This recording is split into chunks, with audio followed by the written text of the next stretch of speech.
Okay, welcome to the next part of solid state. Now, in the earlier classes, we have seen about what is your packing efficiency, right? I spoke about packing efficiency in the previous class. So, we also spoke about the rank of the unit cell, right? Rank of a unit cell is nothing but the number of atoms which may go into the unit cell. Okay, last time I gave you the examples of packing of sweets in a box, right? So first thing what you have to know is how many sweets are going into that box, how many sweets are expected to fit in that box. Then second is you will calculate the edge length and radius or the size of the box. Okay, so here when we are talking about the solid packing, we are talking of the edge length and radius, the relation between the edge length of the unit cell and the radius of the atom. That relation we will be establishing. Okay, so that we know, and when we talk about packing efficiency, how efficiently it can be packed, this information will be useful. Okay, so first thing you have to know is what is atomic radius. Now you have studied this in your class 11. What is the definition of atomic radius? It is half the distance between the centers of two neighboring atoms, okay, or the touching atoms. Okay, the atoms which are touching, the ones which are, I have colored in fluorescent green here. Okay, so consider these as two atoms and they are held very close to each other, and this is the center of the two atoms. Okay, the distance between these two is considered to be the diameter, or the half of the distance between the two atoms is considered to be the atomic radius. Why do we do this? Why is the distance between the two calculated? Can't individual radius be calculated of the whole atom? No. Okay, it is difficult to calculate the atomic radius individually. Hence, the distance is calculated and then it is made into half, which means R is equal to diameter upon 2. Okay, so this is used in terms of edge length in the unit cell. So can you picture it? Okay, when you see the picture, you will be able to know. So basically what we are trying to do here is the relation between edge length and radius, we are trying to establish it. Okay. Okay, so when I said edge length, now this is our unit cell. Okay, this is one unit cell. For a simple cubic system, the atoms are present only at the corners, as you know, right? And the atoms are packed like this. So as we said earlier, one atom is divided into 8 more cubic cells. Okay, so if you talk about radius, so if you see the radius of one atom and the radius of another atom, it makes up the edge length. Edge means you know, length means you know, edge length. Okay, so this is equal to A, the lengths A, B, C, which we had seen in earlier, one of the 6 parameters of the unit cell, correct?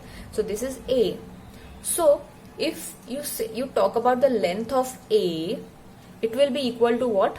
R plus R, radius of this plus radius of the other atom, that is 2R. So R is equal to A upon 2. Okay, so for the simple cubic system, the relation between the radius of the atom and the edge length is R is equal to A upon 2.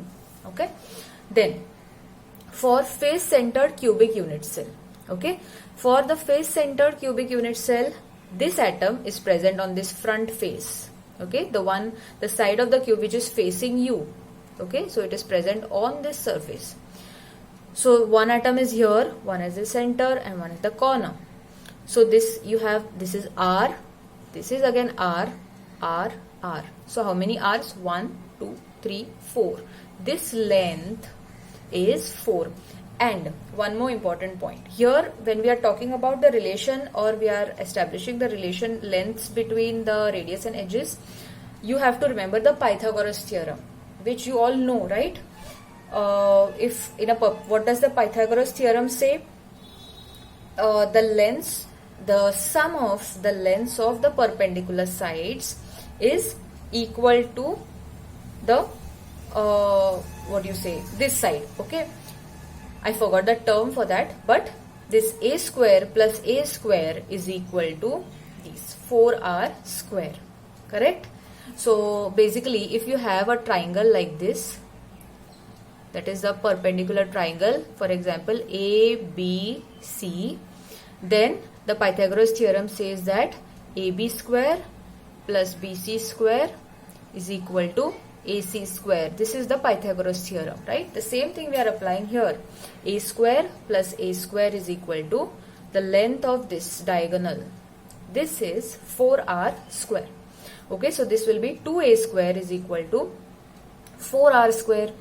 A square, that's why a square will be 8r square. That if you square this, take the square root of this, it will be a is equal to 2 root 2 of r, and hence r will be equal to a upon 2 root 2. Okay, so the relation between radius and the edge length in a face centered cubic unit cell is r is equal to a upon 2 root 2. Okay, so now you know two types: simple cubic system and face centered cubic system. Okay, so the third type we are going to talk about is for the body centered cubic cell.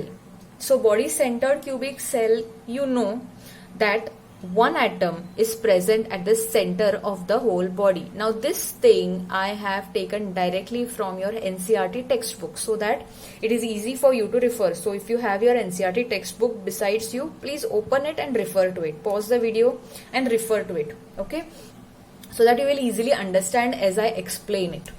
Okay, so this is your body centered cubic cell. One atom is present at the center of the body.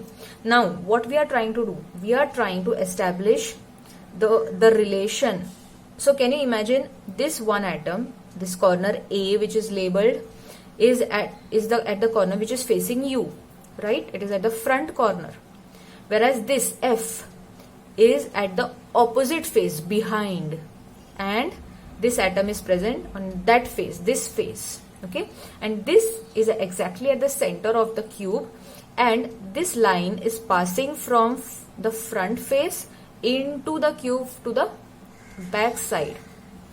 Okay, so this is the body centered. So this point A, F, D is forming a triangle here, and we are trying to establish a relation between this and the radius. Okay, so the edge length of this and your radius and your edge length. Okay, so now it is clear that the atom at the center will be in the touch with the other two atoms diagonally arranged, right? They are all in a very closely they are in a line. Okay, now first we have to, if you want to establish the length of this, you have to know the length of AD and FD, right? So if you consider this as A and if you consider this as B, okay, so again applying the Pythagoras theorem, you will be A square plus B square is equal to this AF square. Is it clear? Yes. Now length of A you know, right? A length is fixed. B, the length of B you still don't know, right? So you have to find out this first. So in order to find out this, we are using the triangle which is below, having the edge lengths which we already know, right? So this EF length we know and ED length we know. Both are A, right? So consider this triangle first. EFD, in triangle EFD, B square, this is B, B square is equal to A square plus A square, A square plus A square, that is 2A square. That's why, from that we get B is equal to root 2 of A. So here we got the length of this. Now moving on to finding the length of this. Now in triangle AFD, C square is equal to A square plus B square, that you know already. So A square remains as it is. B square is what? Root 2 of A square. Okay. So b the whole square will be 2a square, which is equal to 3a square. So c is equal to root 3 of a. Okay, so this is how you get the relation between c and a. The length of the body diagonal c is equal to 4r, right? 1, 2, 3 and 4. 4r. It is equal to 4r, where r is the radius of the sphere, that is atom, as all the three spheres are along the diagonal touch each other. That's why in place of this c, you substitute 4r. Root 3a is equal to 4r. That's why a is equal to 4r upon root 3. Also, we can write r is equal to root 3 upon 4a. Okay, so this is how you come to the conclusion that the radius, the relation between radius and the edge length. Okay, if you have not understood, you pause the video, you read from your NCERT textbook and then watch the video again, so that you will be able to relate to what I am saying. Okay, so this is about the relations between edge length and radius. Okay, so now you know the relation, how you establish the relation